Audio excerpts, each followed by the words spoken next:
For 3 years, she couldn't give her husband the intimacy every wife dreams of. Her body was weak, her heart was broken, yet her love was stronger than pain. In a moment of desperation, she brought her best friend to please him. But what he did next will shake your soul, bring tears to your eyes, and remind you what true love really means. My dearest, most beautiful family, do you want to know who the most beautiful person on this earth is? Take your phone, open the camera, and look at your smile. You will find the masterpiece of God's creation. Stay blessed, stay loved, and prepare your heart. Because what you are about to hear is not just a story. It is an unforgettable journey of sacrifice, betrayal, healing, and the kind of love that only comes once in a lifetime.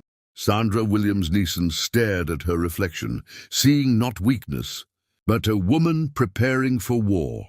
The marble bathroom of their penthouse reflected everything money could buy, yet Sandra saw only what it couldn't fix. At 32, she possessed the kind of beauty that stopped conversations in boardrooms. Smooth, ebony skin that glowed with health, intelligent dark eyes that could dissect a marketing strategy in seconds, and a presence that commanded respect before she even spoke. But for 3 years, this body that housed such strength had betrayed her in the most intimate way possible. She adjusted the silk robe around her shoulders, each movement calculated to hide the tension that lived in her muscles. Tonight, like every night for 1,095 days, she would lie beside her husband and pretend that the fire between them hadn't been extinguished by medical complications she couldn't control. Sandra. Liam's voice carried from their bedroom, warm with the Irish lilt that still made her pulse quicken after 6 years of marriage. "Everything all right, love?" "Just finishing up," she called back, forcing lightness into her tone. In the mirror, she practiced the smile that had built her marketing empire, confident, unshakable, revealing nothing of the storm beneath. Liam Neeson wasn't just any husband. At 35, he commanded a tech fortune worth $800 million. Yet he'd built it all while remaining the kind of man who still opened car doors and remembered the anniversary of their first kiss. 6 feet 2 inches of lean strength, with steel grey eyes that could see through any deception except the ones she crafted to protect him. Sandra had met him when she was nobody, a brilliant marketing graduate with more ambition than connections. He'd been the keynote speaker at a conference where she'd challenged his entire presentation during the Q&A session. While other attendees cringed at her audacity, Liam had smiled and asked her to dinner. "I need someone in my life who isn't afraid to tell me when I'm wrong," he'd said. "Especially someone who's right as often as you are." She'd fallen in love with his mind first, then his heart, then everything else. Their early years had been electric, two ambitious people building empires by day and losing themselves in each other by night. Sandra had grown her boutique marketing firm into a powerhouse that rivaled agencies with 10 times her history. Liam had revolutionized cloud computing infrastructure. Together, they were unstoppable until 3 years ago, when endometriosis turned her body into a battlefield where intimacy became impossible. The doctors had explained it clinically. Endometrial tissue growing outside her uterus, causing pain so severe that physical closeness became agony. What they couldn't explain was how a woman who'd built her life on solving impossible problems was supposed to solve this one. "The treatment options are limited," Dr. Patterson had said, his voice carrying the practiced gentleness of someone who delivered bad news regularly. "We can manage the pain, but the condition itself, it's chronic. Some women find that symptoms improve over time, but others—" He hadn't finished that sentence. He hadn't needed to. Sandra walked into their bedroom, where Liam sat propped against the headboard, reading acquisition reports on his tablet. Even in pajamas, he radiated the kind of confidence that had built his fortune from nothing. His grey eyes lifted to meet hers, and she saw the flash of hope that appeared every time she entered their bedroom. Hope that tonight might be different, followed immediately by the guilt of wanting what he couldn't have. "How was the Morrison campaign presentation?" he asked, setting aside his work as she approached the bed. "Brilliant, naturally." Sandra settled beside him, maintaining the careful distance that had become their normal. "Increased their brand recognition by 43% in preliminary testing. They'll probably want to expand internationally." "Of course they will. You have that effect on people, making them want more than they ever thought possible." The words hung in the air between them, loaded with meanings neither would voice. Sandra felt the familiar ache that had nothing to do with her medical condition and everything to do with watching the man she loved settle for half a marriage. Liam reached over and took her hand, his thumb tracing circles across her knuckles. Such a simple touch, yet Sandra felt the restraint in it, the careful boundary he maintained even in this small intimacy. "I love you," he said quietly, as he did every night. "I love you too," she replied, as she did every night. But love wasn't enough to bridge the distance between wanting and having, between the life they'd planned and the reality they'd learned to navigate. As Liam turned off the light and settled into sleep, Sandra stared at the ceiling and felt something shifting inside her chest. Not the physical pain she'd grown accustomed to, but something deeper, a restlessness that felt like resolve. For 3 years, she'd accepted this as their new normal. She'd adapted, compromised, and endured because that's what strong women did. But lying there in the darkness, listening to her husband's careful breathing, Sandra realized she was tired of being strong in all the wrong ways. She'd built a marketing empire by refusing to accept that anything was impossible. She'd won Liam's heart by being brave enough to challenge him. She'd survived 3 years of medical hell by finding strength she didn't know she possessed. Maybe it was time to stop surviving and start fighting back. The thought crystallized in her mind with the clarity of a business plan. Sandra Williams Neeson hadn't become successful by accepting limitations. She'd done it by finding solutions everyone else said didn't exist.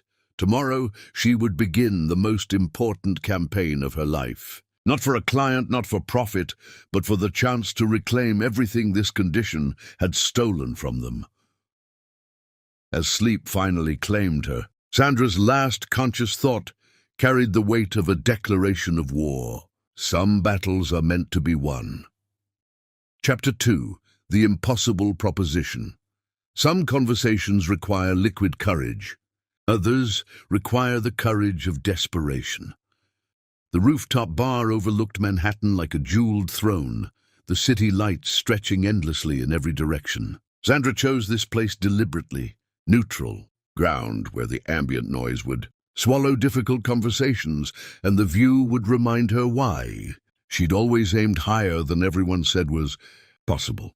At 23 stories above street level, the bar commanded a view that encompassed everything Sandra had built her life pursuing. The glittering towers of Midtown represented the business empire she'd constructed from nothing.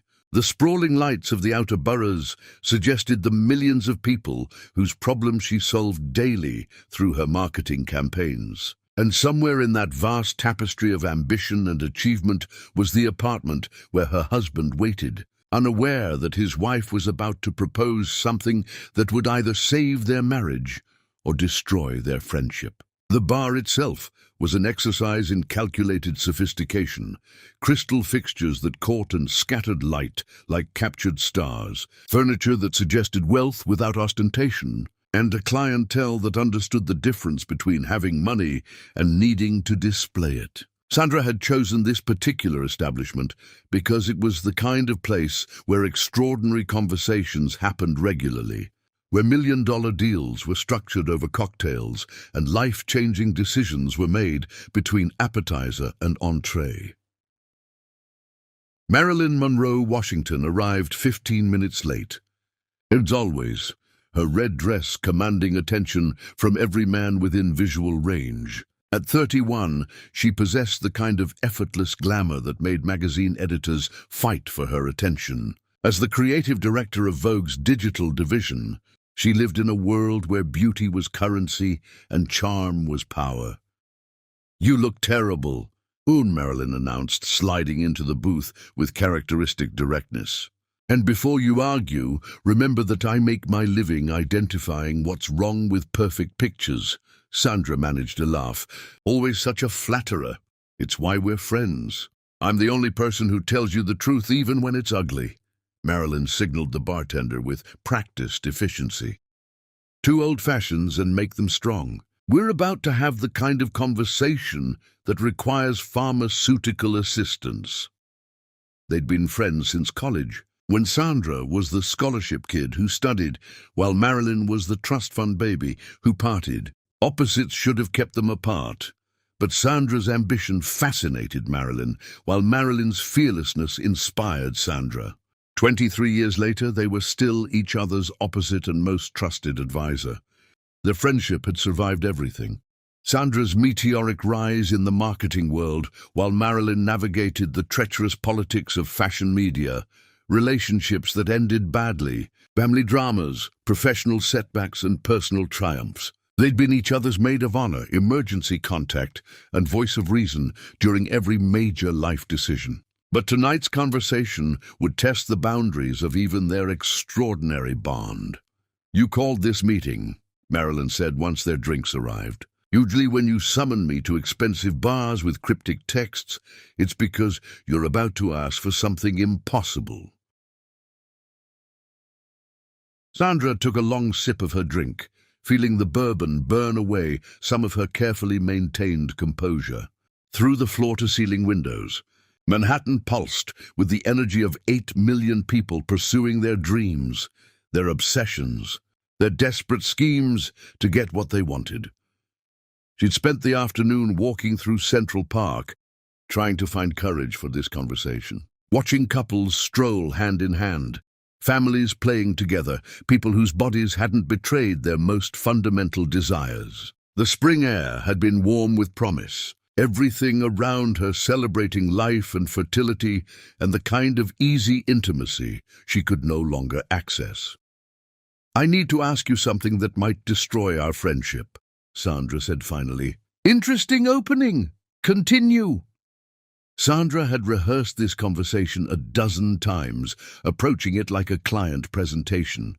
She'd analyzed every possible response, prepared for every objection, crafted arguments for why this made logical sense. But sitting across from her best friend, all that preparation crumbled into simple, desperate honesty. I can't be intimate with my husband. Haven't been able to for 3 years. Medical condition, doesn't matter what exactly. What matters is that I'm watching the man I love slowly die from loneliness while pretending everything is fine.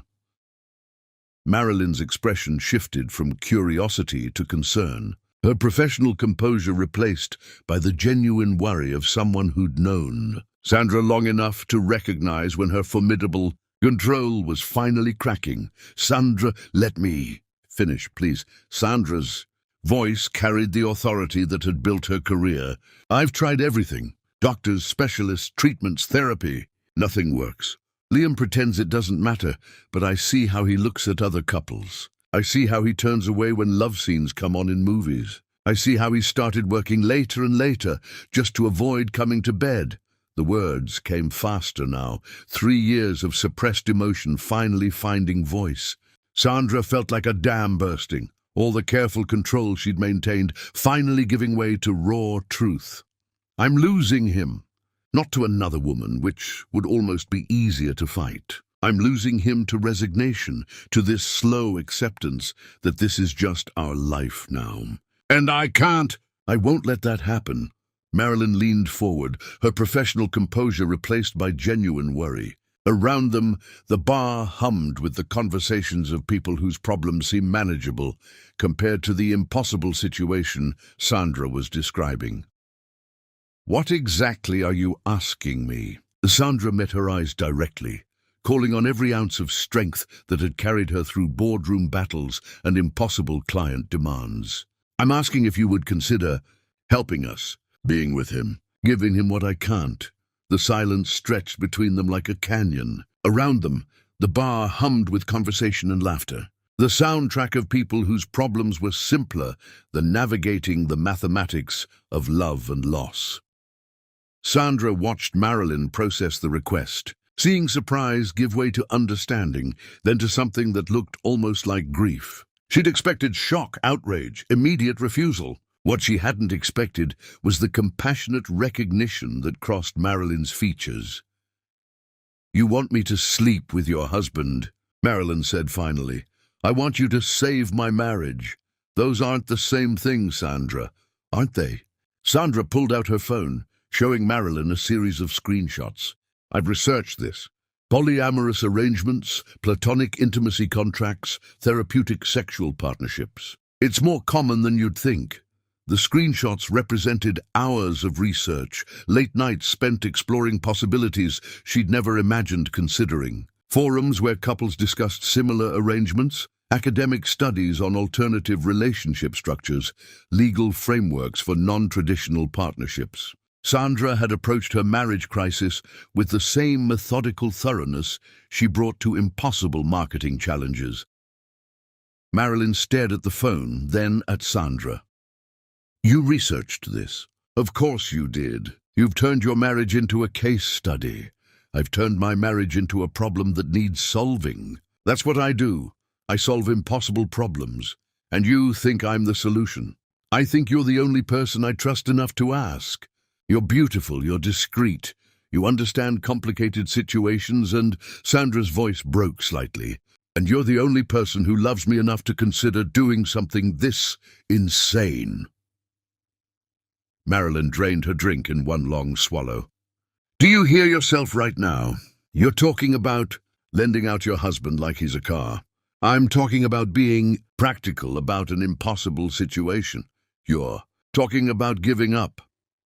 The accusation hit like a physical blow. Sandra felt her carefully constructed arguments crumble, revealing the raw desperation beneath. For 3 years, she'd prided herself on adapting to impossible circumstances, on finding strength to endure what couldn't be changed. But sitting here making this request of her oldest friend, she realized how far she'd fallen from the woman who'd built an empire by refusing to accept defeat. "I'm trying to save what we have before we lose everything," she whispered. Marilyn reached across the table and took Sandra's hands. Her fingers were warm, steady, real in a way that made Sandra realize how long it had been since someone had touched her without careful calculation. "Sandra, listen to me very carefully. You are the strongest woman I know. You've built an empire, survived medical hell, and maintained a marriage under impossible circumstances. But this isn't strength. This is surrender disguised as strategy. What else am I supposed to do? Fight. Not for alternative arrangements or practical solutions. Fight for yourself. Fight for your marriage. Fight for the possibility that there might be answers you haven't found yet." Sandra felt tears threatening and forced them back. She didn't cry. Crying was for people who gave up, and she'd never given up on anything in her life. "I've tried everything, Marilyn." "Have you? Or have you tried everything safe? Everything that lets you maintain control and dignity while avoiding the real risk?" "What real risk?" Marilyn's smile was gentle but implacable. "The risk of hoping for a miracle instead of settling for a compromise." As they sat in silence, Sandra felt something crack inside her chest. Not the physical pain she'd grown accustomed to, but something deeper. The careful walls she'd built around her hope, her faith in possibilities beyond what doctors could provide. "I'm scared," she admitted finally. "Of course you are. You're scared that if you hope for real healing and it doesn't come, you'll lose even the pretense of normal you've managed to maintain." Sandra nodded, unable to speak. "But here's the thing about you that you seem to have forgotten," Marilyn continued. "You've never chosen safe over impossible. Not when you started your company, not when you fell in love with Liam, not ever. Don't start now." As they left the bar, Sandra felt the weight of her proposition settling differently around her shoulders. Not as the solution to her problems, but as the clearest possible evidence of how lost she'd become.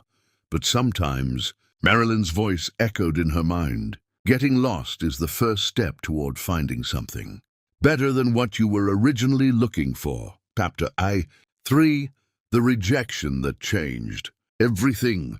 Truth has a way of arriving at the most inconvenient moments. Liam's study occupied the entire north corner of their penthouse, floor-to-ceiling windows offering a commanding view of Central Park, while his dual monitors displayed the kind of complex financial data that had built his empire. At 11:30 p.m., he should have been exhausted, but Sandra could see the telltale signs of a mind too restless for sleep. She stood in the doorway, watching him work with the fluid efficiency that had attracted her years ago. Even in casual clothes, he radiated the quiet authority of someone accustomed to making decisions that affected thousands of lives and millions of dollars. His fingers moved across the keyboard with surgical precision, occasionally pausing to make notes on the legal pad beside his coffee cup. The study itself was Liam's sanctuary, mahogany shelves lined with first-edition books on business strategy and philosophy, awards from industry organizations, and photographs from their travels together when life had been simpler. The soft amber lighting created an atmosphere of focused intensity, the kind of environment where billion-dollar deals were structured and impossible problems were solved. Sandra noticed the coffee cup beside his laptop, his third of the evening, judging by the slightly trembling hand that suggested too much caffeine and too little sleep. He'd been working later and later recently, staying in his study until she was already asleep, avoiding the bedroom routines that had once been the natural conclusion to their days. The Morrison acquisition, Sandra asked, stepping into the room, finalized the terms an hour ago. They accepted our offer. Liam glanced up, his grey eyes immediately focusing with the intensity that had first caught her attention at that conference 6 years ago. Couldn't sleep either. Sandra moved to the window, using the view as an excuse to avoid his direct gaze. Central Park stretched below them, like a dark ocean, dotted with the occasional light from late-night joggers and couples walking hand in hand. Even at this late hour, the city pulsed with life, people living fully, loving freely, taking for granted the simple pleasures that had been stolen from her marriage. I need to discuss something with you. A proposition. Liam's attention sharpened. After 6 years of marriage, he knew the difference between Sandra's casual conversation voice and her business presentation tone. This was definitely the latter. He'd heard this same inflection when she pitched to Fortune 500 CEOs, when she negotiated impossible deals, when she transformed struggling companies into market leaders. But he'd never heard it directed at their personal life before. All right. He closed his laptop and turned to face her completely. You have my full attention. Sandra had rehearsed this conversation, approaching it with the same methodical preparation she brought to client presentations. She'd anticipated objections, prepared counter-arguments, and planned strategic responses to every possible reaction. But standing here in the intimacy of his private workspace, her carefully planned words felt suddenly inadequate. She'd approached their marriage problem like a marketing campaign. But looking at Liam now, really looking at him, she realized she'd been treating symptoms instead of causes. We need to address our situation, she began, forcing herself to maintain eye contact. 3 years is a long time for any man to go without. Physical intimacy. I see how it affects you, even when you try to hide it. Liam's expression grew carefully neutral, the same mask he wore during difficult business negotiations. Sandra recognized the look. It was his poker face, the expression that had helped him navigate hostile takeover attempts and boardroom coups. But she also saw the slight tightening around his eyes that betrayed deeper emotion beneath the surface. Sandra, please, let me finish. She moved closer, drawing on every ounce of confidence that had built her career. I've been thinking about practical solutions, alternative arrangements that might work for both of us. What kind of arrangements? Sandra took a deep breath, steeling herself for the most difficult pitch of her professional life. Marilyn and I had dinner tonight. I asked her if she might be willing to help us, to provide what I can't. The silence that followed felt like standing at the edge of a cliff. Liam's expression didn't change, but Sandra saw something shift in his eyes. Not anger, but something that looked almost like grief. She watched his jaw clench slightly, a muscle ticking with the effort of maintaining composure. "You asked Marilyn to sleep with me," he said finally, his voice carefully modulated. "I asked her to help save our marriage. By sleeping with me. By giving you what you need so we don't lose everything else we have." Sandra felt her confidence wavering as she watched Liam process her words. She'd expected anger, shock, even relief. What she hadn't expected was this quiet devastation that seemed to settle over him like a heavy blanket. Liam stood slowly, moving to the window where Sandra waited. For a moment, they stood side by side, looking out at the city that had witnessed their courtship, their marriage, their gradual drift into this careful distance. Sandra could feel the warmth radiating from his body, close enough to touch, but separated by an emotional chasm she'd apparently misjudged. "Do you know what I see when I look at you?" he asked quietly. "A woman who can't fulfill her basic obligations as a wife." The words came out more bitter than Sandra intended, revealing the self-loathing she'd carefully hidden for 3 years. She saw Liam flinch at her tone, saw him struggle with how to respond to such devastating self-assessment. Liam turned to face her fully, his hands settling on her shoulders with gentle firmness. "I see the woman who challenged me in front of 200 people because she knew I was wrong. I see the brilliant mind that built a marketing empire from nothing. I see the person who makes me laugh even on my worst days, who remembers every important date in our relationship, who still gets excited about new projects like she's discovering fire." His voice carried conviction that surprised Sandra with its intensity. This wasn't comfort or platitude.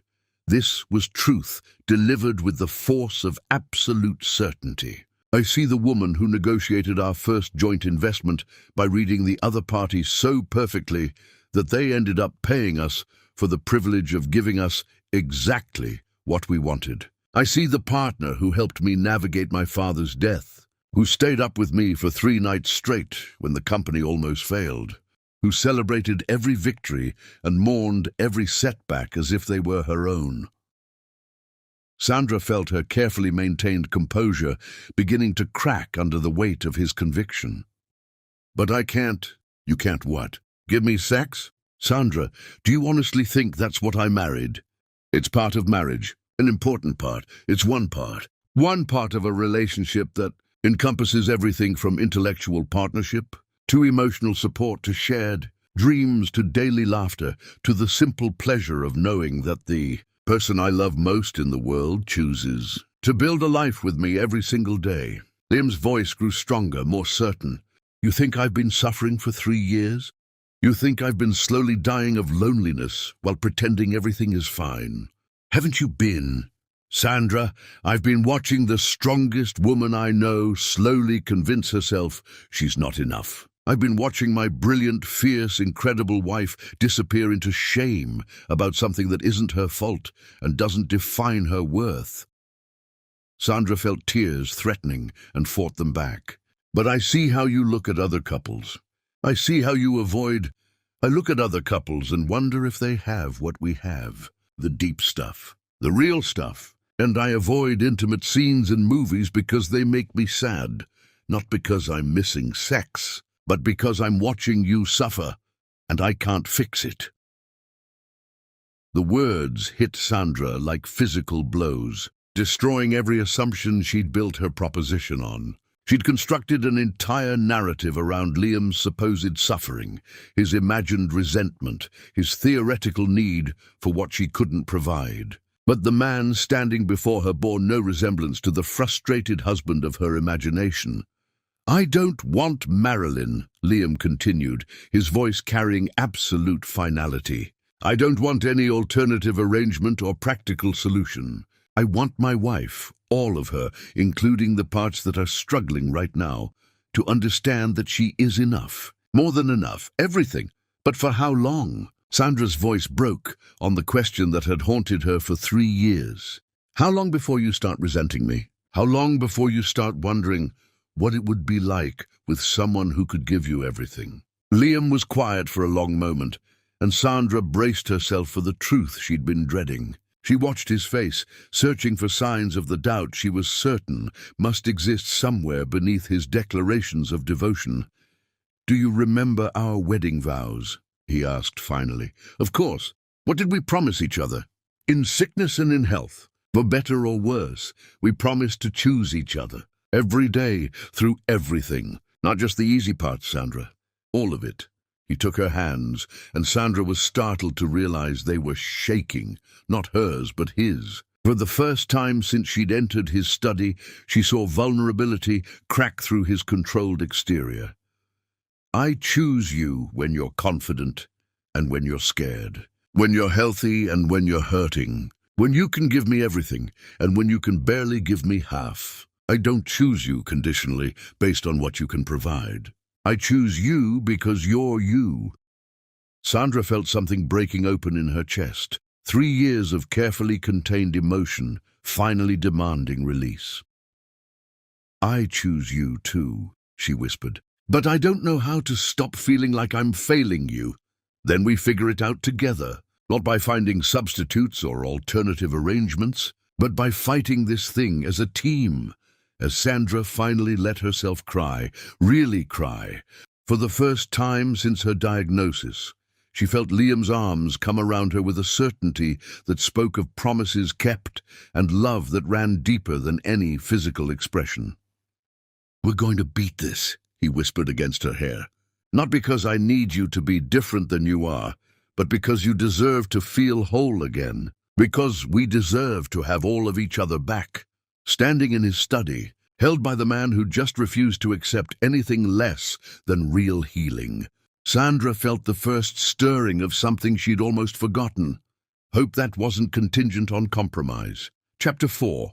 The Husband's Mission. Every revolution starts with a single person saying, "Enough." At 4:30 in the morning, while Sandra slept deeply for the first time in months, Liam sat in his study, surrounded by medical journals, research papers, and the kind of determination that had built his fortune from nothing. The conversation 3 nights ago had changed everything, crystallizing his purpose with laser focus. He'd spent 18 months watching his wife suffer while feeling helpless. That ended now. The laptop screen glowed with search results that would have overwhelmed most people. But Liam approached Sandra's condition the same way he approached hostile takeovers, with systematic intelligence gathering and unlimited resources. He'd already identified the top 50 endometriosis specialists worldwide, cross-referenced their success rates, and begun building a database of treatment protocols that showed real results. His study had been transformed into something resembling a military command center. 3 monitors displayed different research databases, while printed papers covered every available surface. A whiteboard mounted on the far wall showed a complex flowchart of treatment approaches, success rates, and potential combinations. Empty coffee cups testified to the hours he'd already invested in this campaign. The scope of his research would have impressed academic investigators. He'd purchased access to every major medical database, subscribed to specialized journals, and contacted research institutions across 4 continents. His business background had taught him that information was power, but information combined with unlimited resources was transformational. Dr. Elizabeth Morrison topped his list. Based in Zurich, she'd pioneered a combination therapy approach that boasted a 73% success rate for patients with Sandra's specific presentation. Her research papers read like battlefield reports from someone who declared war on impossible medical cases and kept winning. But Dr. Morrison wasn't the only weapon in the arsenal Liam was assembling. He'd identified specialists in London, Barcelona, Tokyo, and Boston who were pursuing different innovative approaches. Each represented a piece of the puzzle that might restore Sandra's health, but no single doctor possessed all the necessary components. That's where Liam's business expertise became crucial. He understood how to coordinate complex projects involving multiple stakeholders across different time zones and regulatory environments. What most patients experienced as disconnected medical care, he would orchestrate as a comprehensive campaign. Liam reached for his phone, calculating the time difference. 6:30 a.m. in Switzerland, too early for most people. But Dr. Morrison's published schedule suggested she started her days before sunrise. Dr. Morrison's office. This is Katrin speaking. Good morning. This is Liam Neeson calling from New York. I need to schedule a consultation with Dr. Morrison regarding my wife's condition. Certainly. Mr. Neeson, Dr. Morrison is accepting new patients, but her waiting list currently extends to... I'm calling to discuss a priority consultation. Time is not a constraint, nor is geographic location. I can have my wife in Zurich within 24 hours if necessary. Liam's tone carried the quiet authority that had negotiated billion-dollar deals, not aggressive, but implacably certain that obstacles were simply problems requiring creative solutions. I see. May I ask what specific condition we're discussing? Advanced endometriosis, unresponsive to conventional treatment protocols. My wife has been suffering for 3 years with minimal relief from multiple specialists. There was a pause as Katrin consulted her computer. Mr. Neeson, I'm going to transfer you directly to Dr. Morrison. She handles all priority cases personally. The line clicked, and moments later, a crisp Swiss accent filled the study. Mr. Neeson, this is Dr. Morrison. I understand your wife has been struggling with endometriosis. For 3 years, she's seen specialists in New York, Boston, and Los Angeles. Various treatment approaches have provided minimal relief. Tell me about her symptoms and previous treatments. For the next 20 minutes, Liam detailed every aspect of Sandra's condition with the precision of someone who'd made it his business to understand every facet of the problem. He'd memorized her medical records, researched every medication she'd tried, and documented every symptom with the thoroughness of a military intelligence report.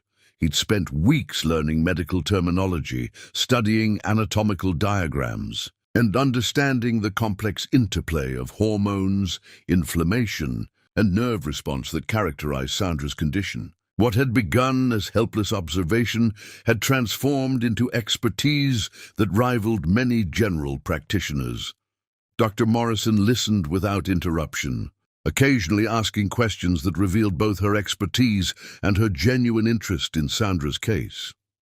Mr. Neeson, your wife's presentation is complex but not hopeless. I've treated similar cases with significant success using a combination of surgical intervention, targeted hormone therapy, and specialized physical rehabilitation. What kind of success rates are we discussing?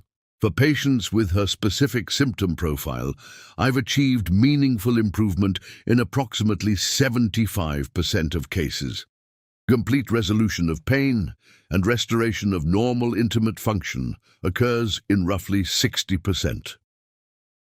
Liam felt something shift in his chest, the first real hope he'd allowed himself in 3 years. But his business training kept him focused on details rather than emotional responses. What would treatment involve? Initial consultation and assessment, followed by a customized treatment protocol. The process typically takes 6 to 8 months, with patients visiting Zurich monthly for the first 3 months, then as needed for maintenance. Cost is not a factor. Schedule is flexible.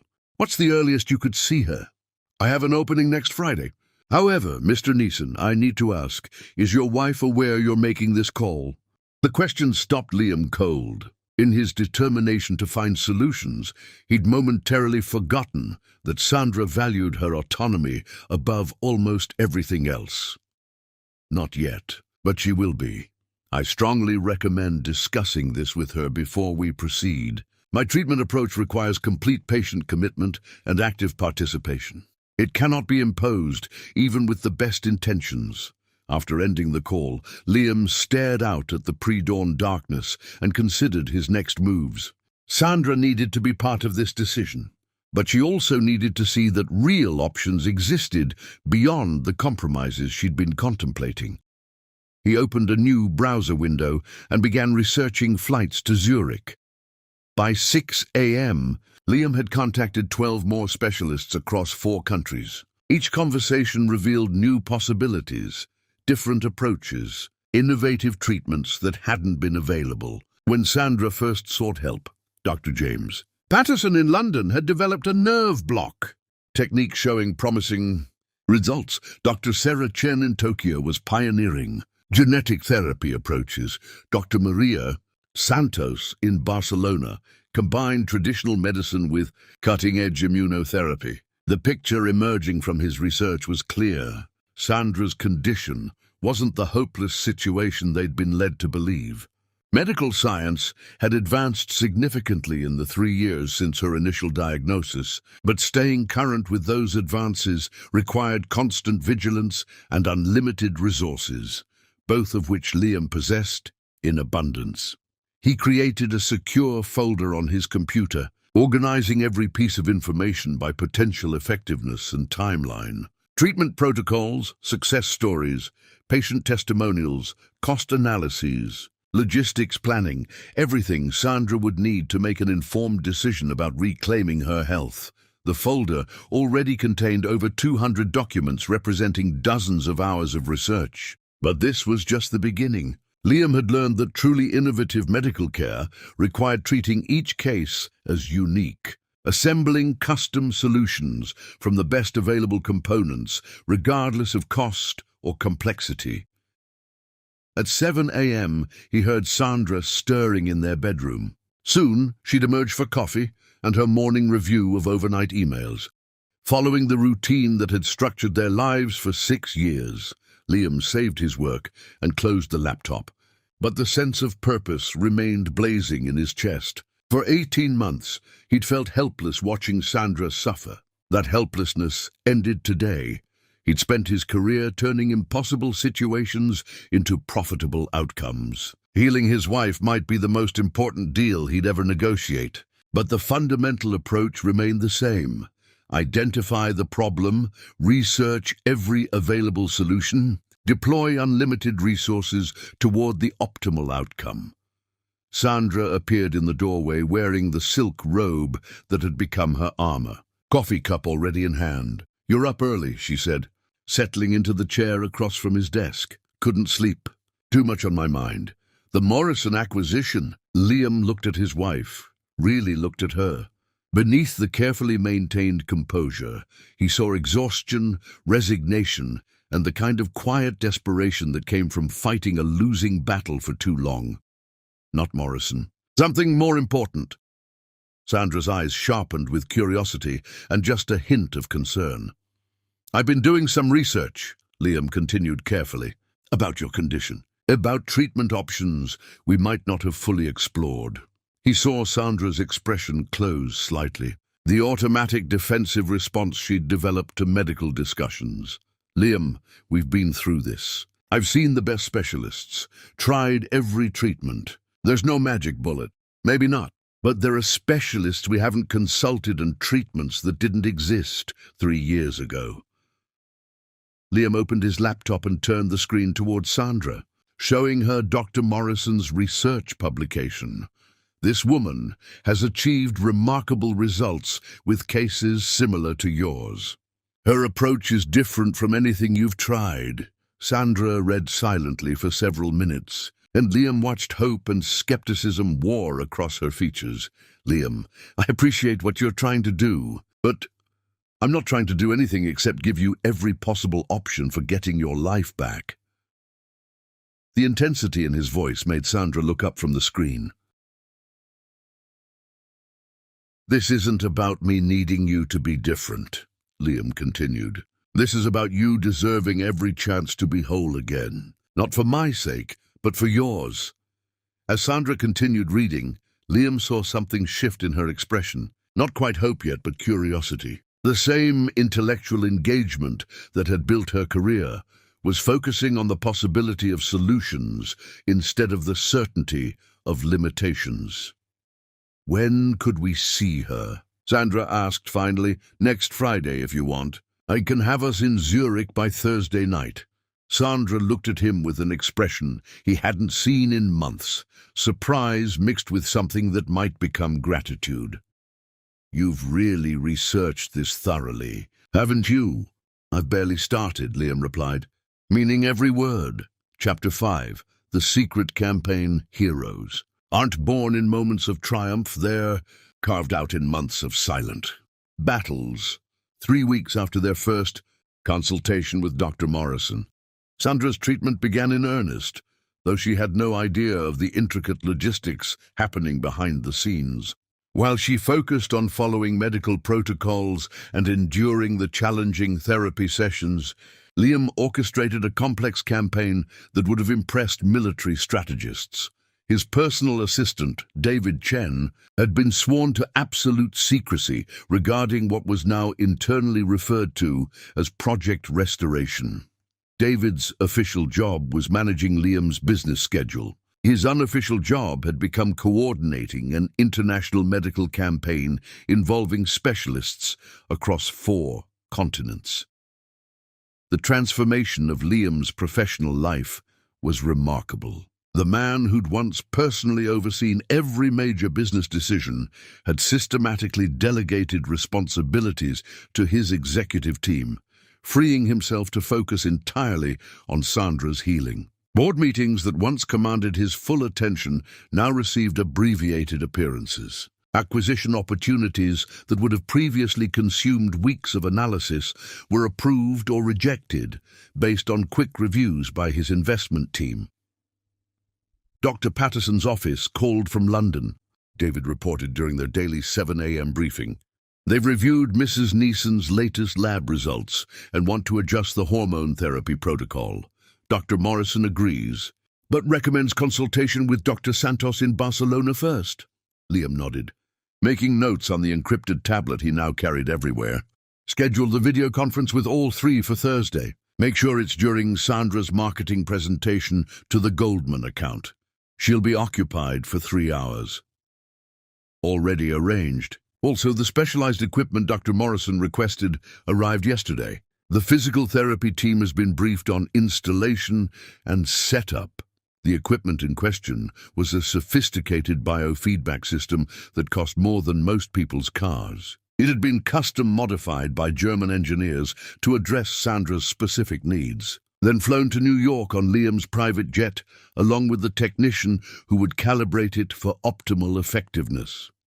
Excellent. What about the nutrition specialist? Dr. Williams from the Cleveland Clinic confirmed she can work with Mrs. Neeson remotely. She's prepared a customized anti-inflammatory protocol that should complement the other treatments. Liam had learned that treating Sandra's condition required a multidisciplinary approach, none of whom previous doctors had attempted. Dr. Morrison's methodology involved surgical intervention, hormone therapy, specialized physical therapy, nutritional optimization, stress management, and psychological support, all coordinated with precision timing. The coordination alone was a full-time job, which is why Liam had essentially delegated most of his business responsibilities to his executive team. His primary focus had become project managing Sandra's healing with the same intensity he'd once devoted to building his empire. Any word from the pharmaceutical team in Germany? The custom compound will be ready next week. Dr. Muller suggests starting with the lower dosage to assess tolerance. Every aspect of Sandra's treatment involved custom solutions. The specialists Liam had assembled didn't offer standard protocols. They created personalized approaches based on detailed analysis of her specific case. It was medicine practiced at the level of art, available only to patients who could access the best minds in the field and afford unlimited customization. The financial investment was staggering. Between specialist consultations, custom medications, advanced diagnostic equipment, and coordinating care across multiple time zones, Liam was spending more monthly on Sandra's treatment than most people earned in a year. He considered it the best money he'd ever spent, but the true cost wasn't measured in dollars. It was measured in the complete reorganization of his life around Sandra's healing.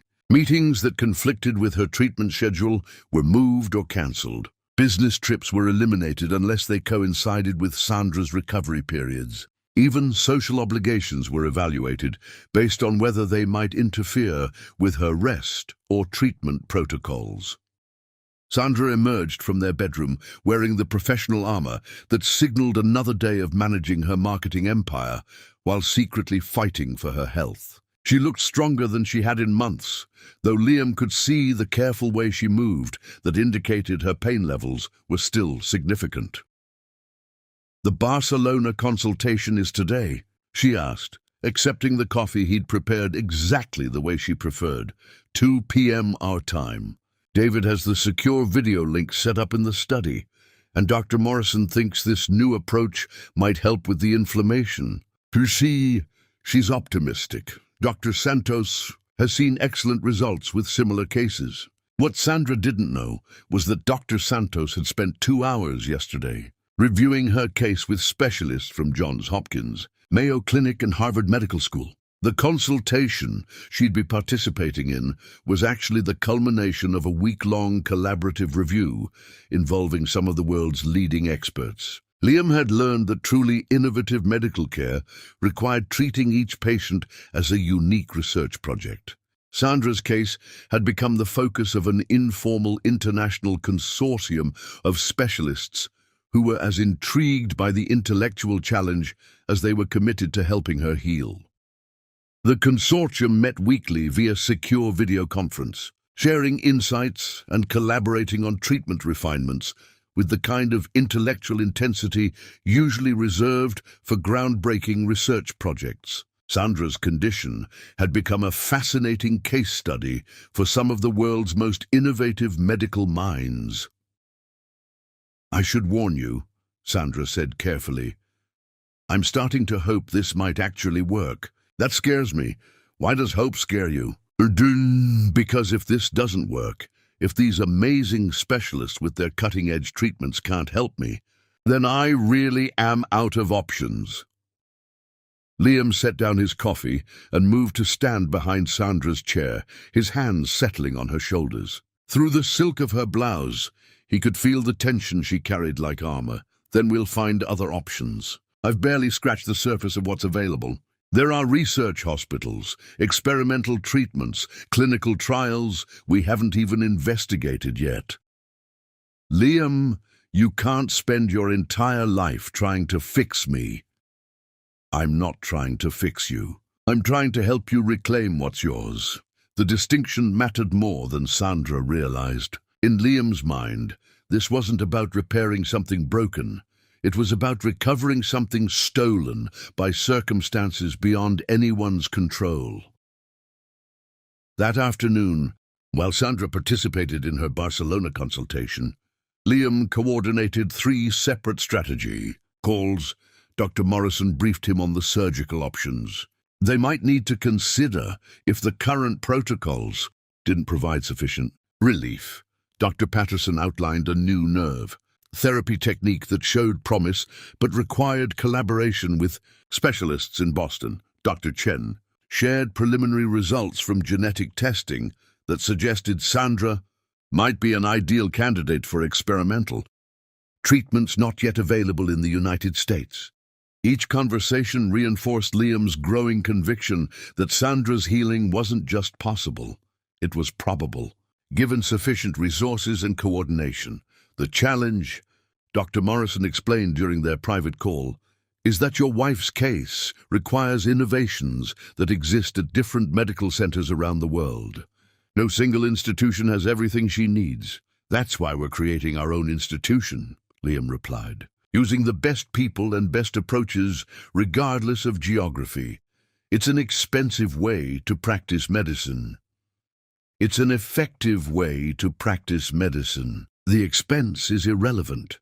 The truth was that Liam had already spent more on Sandra's treatment than most people would earn in their lifetimes. But the money felt insignificant compared to the possibility of reclaiming their complete partnership. What price could be placed on watching Sandra laugh without reservation again? What cost was too high for restoring the intimacy that had been the foundation of their love? By evening, Sandra seemed lighter than she had in weeks. The Barcelona consultation had gone well, with Dr. Santos optimistic about adjusting her treatment protocol to address persistent inflammation issues. "I think I'm actually getting better," she said over dinner. "Not just managing the pain, but actually healing." "You are getting better," Liam confirmed. "Every specialist can see the progress." What Sandra didn't know was that her progress was being monitored by a team of experts who communicated daily about her case. Her healing wasn't happening in isolation. It was the result of carefully coordinated interventions designed by some of the world's most innovative minds. I keep wondering how different things might have been if I'd found Dr. Morrison 3 years ago. Sandra mused. "Don't look backward," Liam said gently. "Look forward. Focus on where we're going, not where we've been." As they prepared for bed, following the careful routines that had become their normal, Liam reflected on how much had changed in just 3 weeks. Sandra was sleeping better, moving with less obvious pain, and most importantly, talking about the future with something that resembled genuine optimism.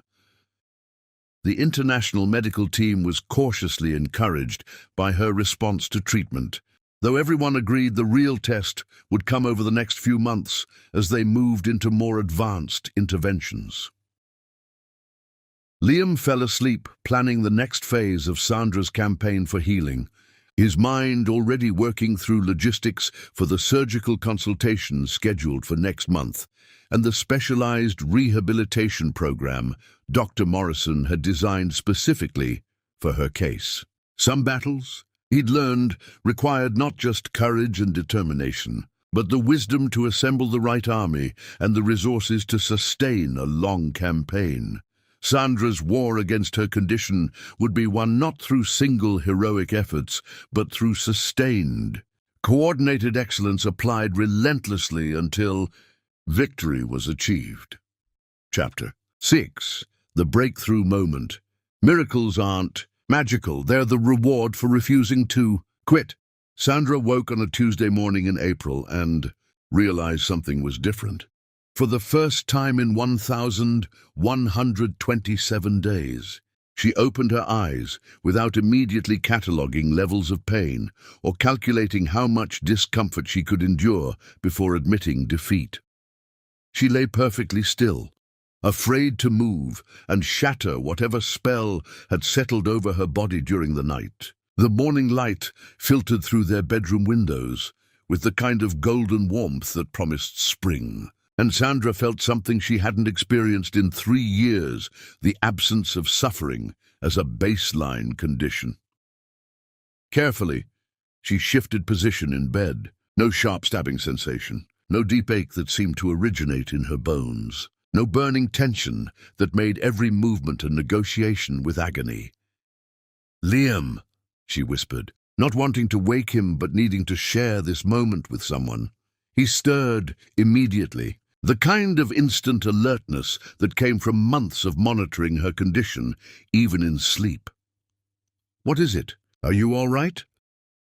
I think I might be better." Liam turned to face her fully, his grey eyes immediately focusing with laser intensity. "Better how?" "I don't hurt.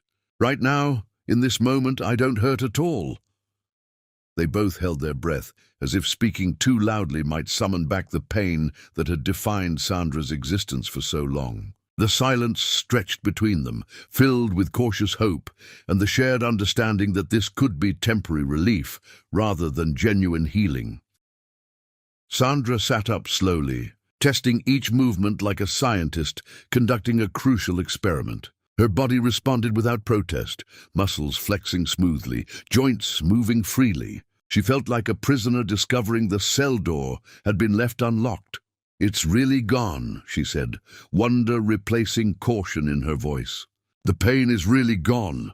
Liam sat up beside her, his hand settling on her lower back where the worst pain typically concentrated. His touch was warm and steady, no longer carrying the careful restraint that had characterized their physical contact for years. "How do you feel?" "Like myself. Like my actual self, not this broken version I've been carrying around." Sandra stood and walked to their bathroom, marveling at the simple pleasure of movement without calculation. In the mirror, she saw something she'd almost forgotten, her own face without the subtle tension that chronic pain carved into a person's features. The woman looking back at her had clear eyes, relaxed shoulders, and an expression of genuine surprise. This was who she'd been before endometriosis rewrote the terms of her existence. "Dr. Morrison did warn us that breakthrough days could happen suddenly," Liam said from the bedroom. "She said your body might reach a tipping point where all the treatments converged into significant relief."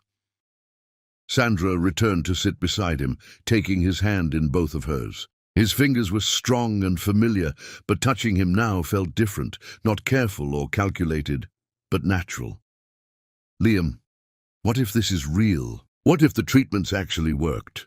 Then we celebrate, and we stay vigilant to maintain whatever progress we've achieved. But what if it's temporary? What if I wake up tomorrow and everything hurts again?" "Then we keep fighting. We adjust protocols. We try new approaches. We refuse to accept defeat." Sandra studied her husband's face, seeing determination that ran deeper than any business deal or professional challenge. Over the past 6 months, while she'd focused on enduring treatments and following medical protocols, Liam had been waging his own campaign with an intensity that humbled her. "You never gave up, did you? Even when I was ready to accept that this was just our life now, I couldn't give up. Giving up would have meant accepting that the woman I love was condemned to suffer indefinitely. That wasn't acceptable." Sandra leaned against his shoulder, feeling the solid reality of his presence in a way she hadn't been able to access for 3 years. Physical closeness had been fraught with anxiety for so long that she'd forgotten the simple pleasure of relaxing into someone else's strength. "I want to call Dr. Morrison," she said. "I want to tell her about this morning and ask if it means what I hope it means. We'll call her this afternoon. First, let's see how you feel as the day progresses." They moved through their morning routine with careful optimism, both afraid to assume too much, while unable to suppress the hope building between them. Sandra showered without bracing against pain, dressed without strategic accommodation for physical limitations, and descended to breakfast feeling more like herself than she had in years. Her coffee tasted better. The morning news seemed less apocalyptic. Even mundane conversations carried an undercurrent of joy that had been absent from their daily interactions for far too long. "I have 3 client meetings today," Sandra said, checking her schedule. "If this feeling lasts, they might actually see me at full capacity for the first time in months. Just remember that healing isn't necessarily linear. Don't push too hard. If you start feeling symptoms, return." "I won't." "But Liam, what if this is it? What if we actually won?" The question hung between them, loaded with implications neither was quite ready to explore.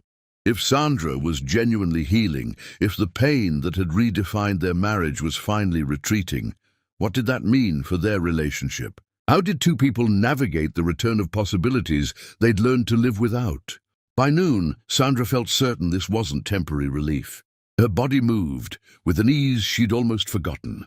Her mind felt clearer than it had in months, and her energy levels reminded her of who she'd been before chronic pain became her constant companion.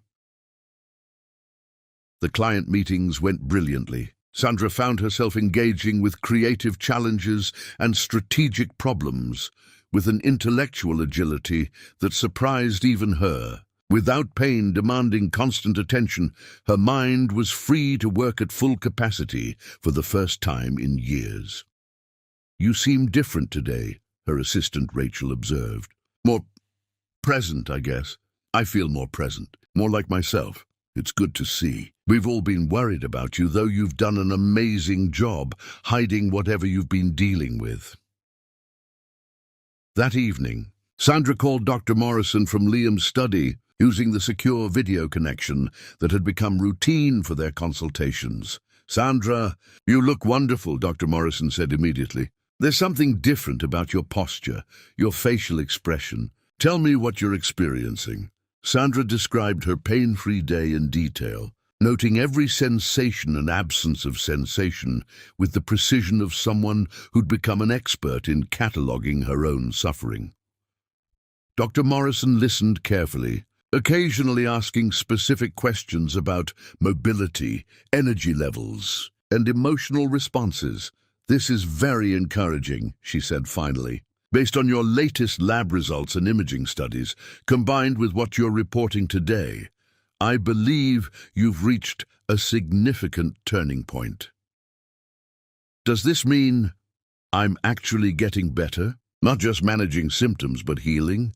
"I think it means the combination of treatments we've been using has addressed the underlying inflammatory processes that were causing your pain. Your body appears to be responding exactly as we hoped it would." Sandra felt tears threatening, not from pain, but from relief so profound it seemed to reorganize everything she thought she knew about her future. "What happens now?"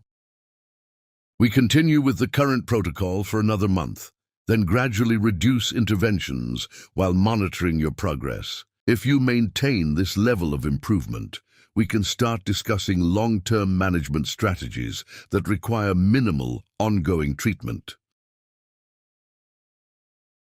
After ending the call, Sandra sat in Liam's study, feeling like a different person than the one who'd entered 6 months ago. The woman who'd been desperate enough to propose bringing another person into their marriage had been replaced by someone who was beginning to believe in possibilities again.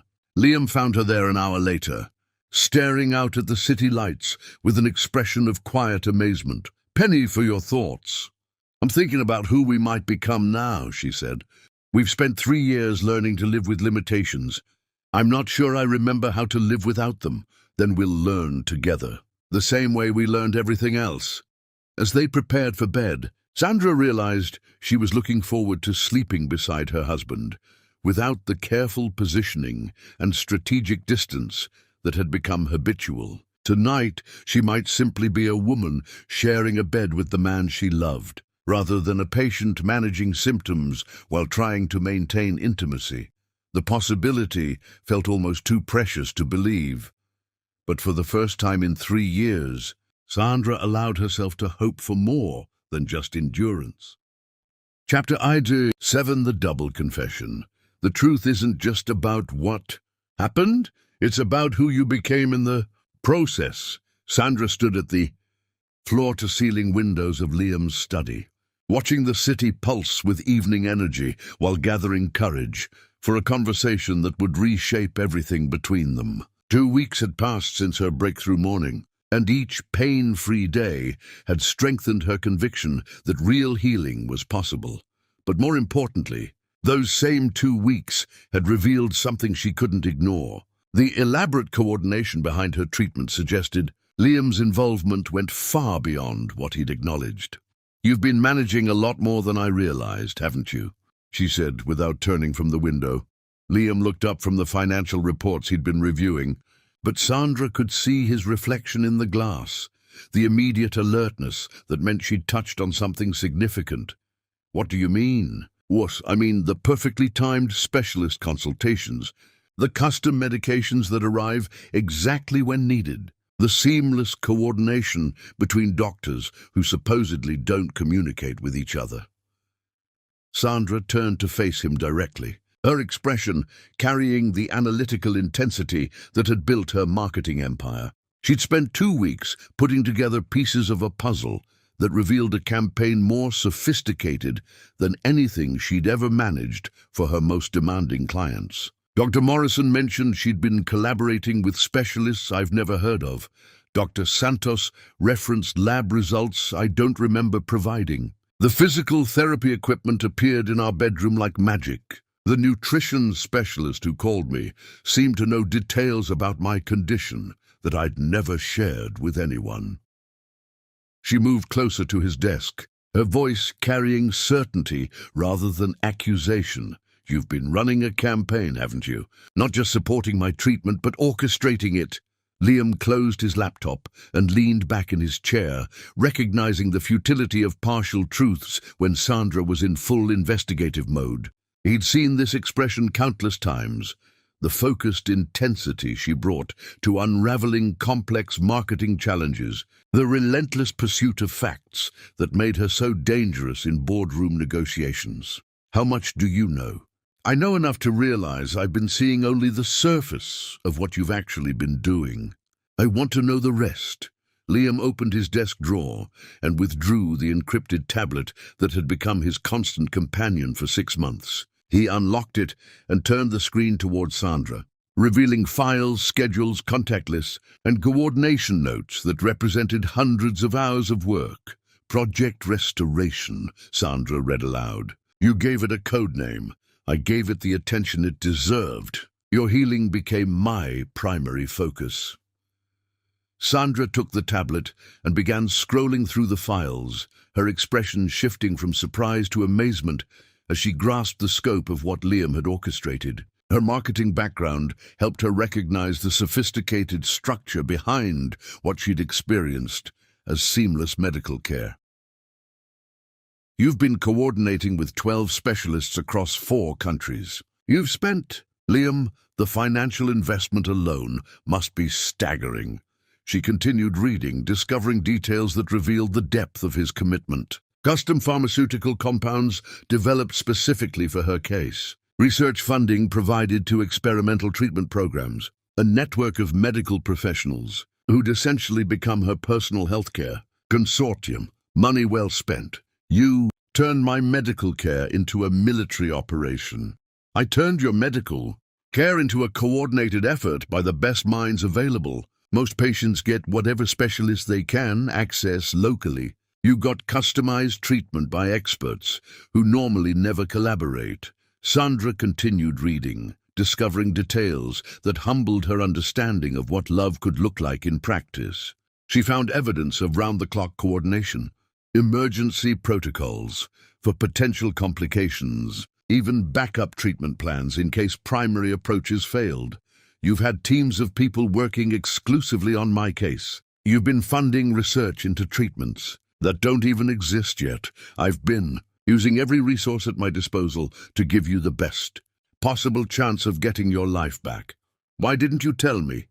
Because you needed to focus on healing, not on managing the logistics of healing. And because, Liam paused, choosing his words carefully, because I needed you to want to get better for yourself, not because you felt obligated to justify my investment. Sandra set down the tablet and looked at her husband with new eyes. The man she'd lived with for 6 years, who she thought she knew completely, had been conducting a shadow campaign of such sophistication that it humbled every business strategy she'd ever developed. The scope was breathtaking. She found records of video conferences with specialists at 3 a.m. to accommodate time zone differences. Documentation of pharmaceutical research he'd commissioned. Travel arrangements for flying in equipment and experts from around the world. A level of coordination that would have challenged Fortune 500 companies with entire departments devoted to project management. When did you sleep? When did you handle your actual job? When did you have time for anything except managing my recovery? Majid, I made time for what mattered most. Liam, you've essentially put your entire life on hold to fight a battle I thought I was fighting alone. You were never fighting alone. You were fighting the medical battle. I was fighting everything else, the research, the coordination, the logistics, the financial planning, the strategic oversight. Sandra felt something profound shifting in her understanding of their relationship. For 3 years, she'd seen herself as the weak link, the broken component that was dragging down their partnership. But looking at the evidence of Liam's campaign, she realized she'd been wrong about who she was in their marriage. "I haven't been a burden," she said slowly. "I've been a cause worth fighting for. You've been the most important cause I'll ever fight for." Sandra moved around the desk to stand beside Liam's chair, her hand settling on his shoulder. She could feel the tension he'd been carrying, the physical toll of months spent managing such an intensive campaign while maintaining the appearance of normal business operations. "I have a confession too," she said quietly. "I knew. Not the details, not the scope, but I knew you were doing more than you were telling me." Liam looked up at her with surprise. Those perfectly timed appointments didn't happen by accident. The specialists who seemed to know things about my case they shouldn't have known. The medications that arrived exactly when Dr. Morrison mentioned them. The way every piece of equipment we needed somehow appeared exactly when we needed it. Sandra's smile carried gratitude and something deeper, recognition of partnership that operated on levels she was only beginning to understand. "I knew you were orchestrating something remarkable, and I let you think I didn't notice because I understood you needed to do it. Just like you let me maintain my dignity by not telling me exactly how much you were managing behind the scenes. You knew. I knew you loved me enough to move mountains. I just didn't realize you'd actually moved so many of them." Sandra gestured toward the tablet, where evidence of his extraordinary effort was laid out in meticulous detail. "This represents more work than most people put into their entire careers. You managed a global medical consortium while running a billion-dollar company, and somehow made it all look effortless."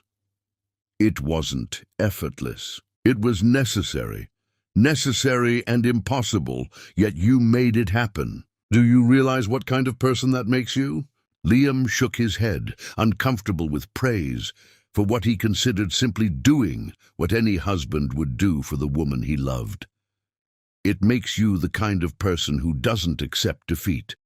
The kind of person who sees impossible situations as problems to be solved, rather than realities to be endured. The kind of person I fell in love with 6 years ago, and somehow love even more deeply now."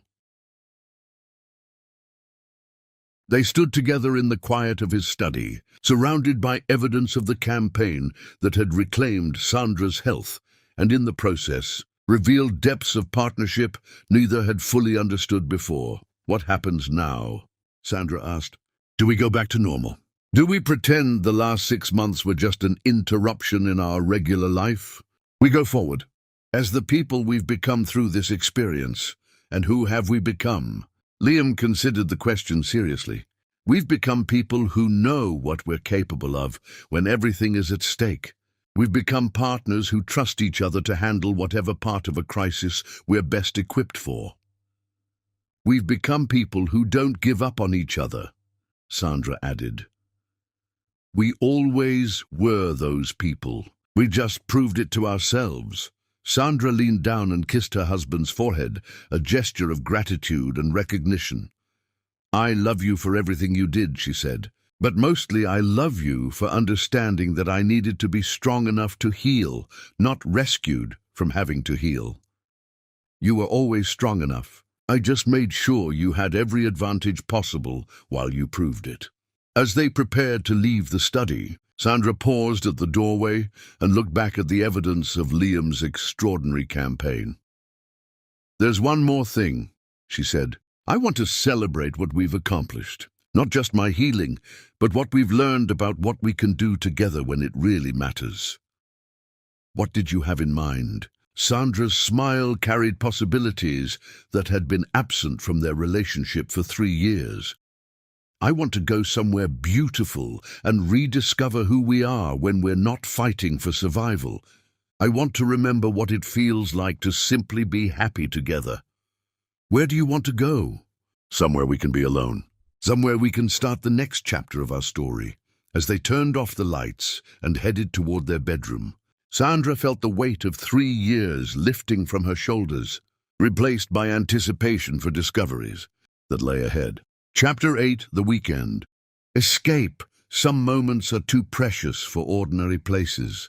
Sandra had chosen the location with the same strategic precision she applied to marketing campaigns. But this time, the goal wasn't capturing market share. It was capturing the possibility of rebuilding intimacy that had been dormant for 3 years. The cabin sat on 50 private acres in the Catskill Mountains, accessible only by a winding dirt road that seemed designed to leave the ordinary world behind. Floor-to-ceiling windows offered panoramic views of rolling hills painted in the deep greens of late spring, while the interior combined rustic charm with sophisticated comfort. Sandra had researched dozens of properties before settling on this one. It needed to be isolated enough for complete privacy, beautiful enough to inspire romance, and luxurious enough to match the significance of what they were attempting to reclaim. But more than that, it needed to feel like neutral territory, not their penthouse with its careful boundaries and medical accommodations, but a space where they could rediscover each other without the weight of recent history. "How did you find this place?" Liam asked as they carried their bags from the car. "Research. The same way I find everything else I need." Sandra had spent weeks identifying the perfect location, reading reviews, studying photographs, even having her assistant conduct a virtual tour to ensure every detail met her exacting standards. This weekend represented more than a romantic getaway. It was the culmination of months of healing, the first real test of whether their marriage could reclaim its complete intimacy. The drive from Manhattan had taken 3 hours, but Sandra felt like they'd traveled much further. Without the constant buzz of city energy and professional demands, she could focus entirely on the man beside her and the careful hope building between them. During the drive, they talked about everything except what they both knew this weekend represented. Safe topics, business developments, mutual friends, books they'd been reading. But Sandra had caught Liam glancing at her during quiet moments, his expression carrying the same mixture of anticipation and uncertainty she felt building in her own chest. "No phones this weekend," she announced, powering down her device with theatrical finality. "No email, no business calls, no outside world. Just us." Liam followed her example, silencing the technology that normally commanded his constant attention. "David knows not to contact me unless Manhattan is literally burning. Even then, he can handle it."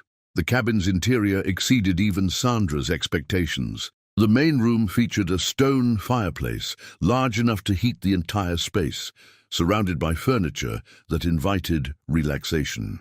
Rich leather sofas faced windows that framed the mountain landscape like living artwork. The kitchen was equipped for serious cooking, with professional-grade appliances and a wine collection that suggested the owner understood the importance of proper accompaniment to romantic evenings. But most importantly, every detail spoke to intimacy, from the wine collection Sandra had arranged to be stocked in advance, to the flowers she'd had delivered that morning, to the playlist streaming softly through concealed speakers. She'd chosen music from their early relationship, songs that had been the soundtrack to their courtship and early marriage. "You've planned this very thoroughly," Liam observed, recognizing the hallmarks of Sandra's organizational style. "I've planned the setting. What happens in the setting is up to us." Sandra moved to the kitchen and withdrew a bottle of wine she'd selected specifically for this moment. A Bordeaux they'd shared on their honeymoon, back when their future seemed unlimited and their love felt capable of conquering any obstacle.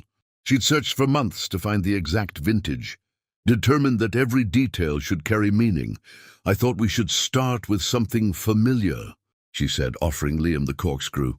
As he opened the wine, Sandra stood at the window watching late afternoon shadows stretch across the valley.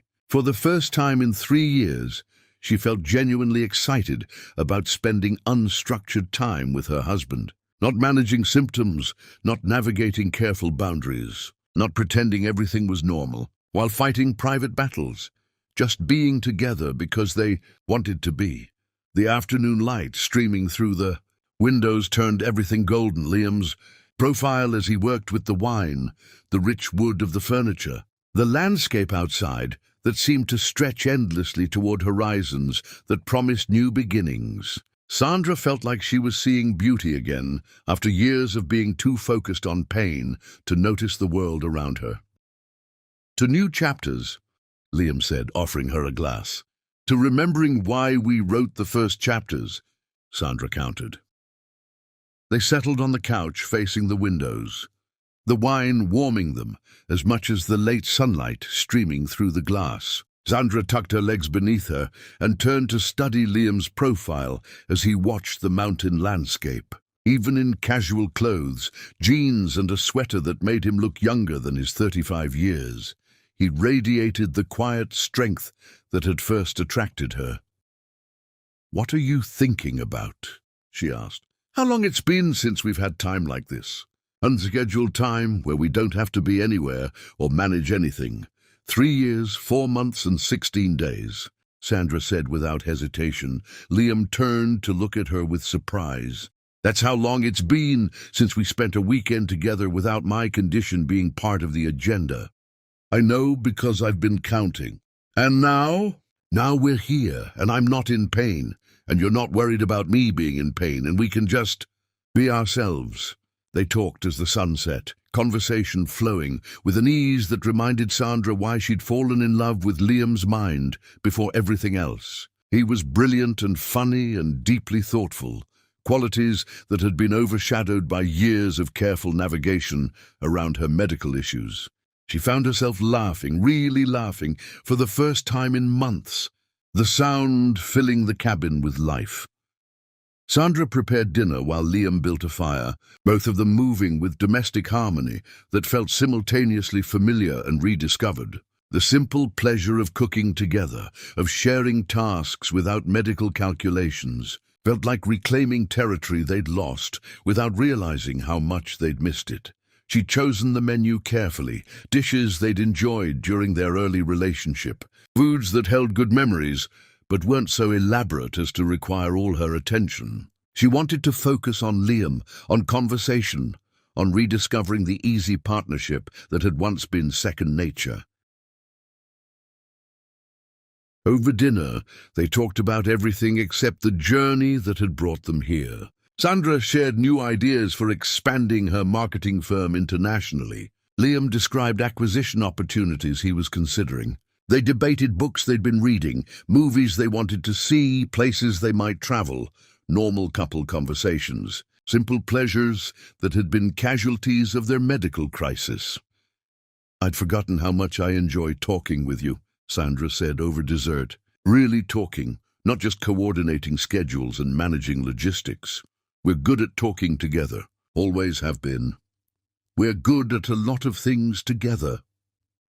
The comment hung in the air between them, loaded with implications they were both aware of, but neither quite ready to address directly.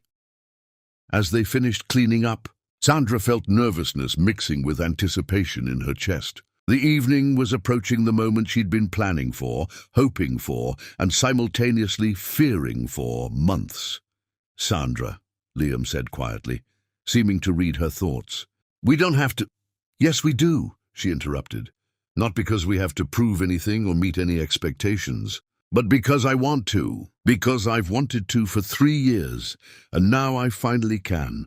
She moved closer to where he stood by the kitchen counter, close enough to see the flecks of silver in his grey eyes, close enough to remember exactly why his proximity had always affected her so profoundly. "I'm nervous," she admitted. "It's been so long, and what if— then we'll figure it out. The same way we've figured out everything else." Liam's hands settled on her waist, a gesture so natural and yet so significant after years of careful physical boundaries.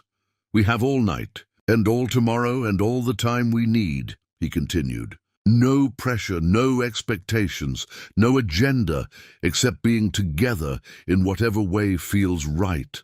Sandra leaned into his touch, marveling at how perfectly she fit against him, how natural it felt to share space without calculation or accommodation. "I love you," she said, the words carrying weight accumulated over 3 years of careful distance. "I love you too, all of you, always." As they moved toward the bedroom, Sandra felt like she was walking toward a door that had been locked for years and was finally opening again, not just to physical intimacy, but to the complete partnership they'd built their marriage on. The mountain night settled around the cabin like a protective embrace, offering them privacy and time to rediscover what they thought might be lost forever. Sandra paused at the bedroom doorway and looked back at Liam, seeing in his expression the same mixture of love, desire, and careful hope she felt building in her own chest. "Are you ready for this?" she asked. "I've been ready for 3 years," he replied. "But only if you are." Sandra took his hand and led him into the room where they would finally reclaim the complete intimacy that had been the foundation of their love story from the very beginning. Chapter 9. The Reunion of Souls. True intimacy isn't about bodies, it's about souls recognizing their home. The bedroom was bathed in soft lamplight and moonshine filtering through windows that framed the mountain landscape like a painting. Sandra stood beside the bed, her heart racing with an anticipation she hadn't felt in 3 years, mixed with nervousness about whether her body would remember how to respond to desire instead of pain. The room itself seemed designed for this moment. Rustic wooden beams overhead, a stone accent wall that caught and reflected the warm light, and windows that offered complete privacy while connecting them to the natural world beyond. The bed was positioned to take advantage of both the mountain views and the fireplace visible through the open doorway, creating an atmosphere of intimacy surrounded by beauty. Liam approached slowly, his grey eyes holding hers with the kind of intensity that had first captured her attention at that conference years ago. But this intensity was different, deeper, tempered by everything they'd endured together, enriched by the knowledge of what they'd almost lost and what they were now reclaiming. "Sandra," he said quietly, her name carrying the weight of everything unspoken between them. She reached up to touch his face, her fingers tracing the familiar lines while rediscovering the simple pleasure of touching him without strategic calculation. His skin was warm beneath her palm, real and solid and present in a way that made her feel anchored after years of feeling adrift. The touch was electric in ways Sandra had forgotten were possible. For 3 years, physical contact had been careful, calculated, limited. Now the simple act of caressing her husband's face felt revolutionary, like reclaiming territory that had been under occupation by fear and pain. "I'd forgotten," she whispered. "What?" "How you look at me. Like I'm everything you want to see." "You are everything I want to see." Liam's hands settled on her waist. The same gesture from earlier, but with new meaning here, in the privacy of their temporary sanctuary. Sandra leaned into his touch, testing her body's response, and feeling relief flood through her when desire stirred instead of pain. The relief was profound, almost overwhelming. For months, Sandra had wondered if her capacity for physical pleasure had been permanently damaged, if the neural pathways that once carried sensation from touch to arousal had been rewired by chronic pain. But standing here in Liam's arms, she felt her body responding with an eagerness that surprised her. They kissed with the careful passion of people rediscovering something precious they'd feared was broken beyond repair.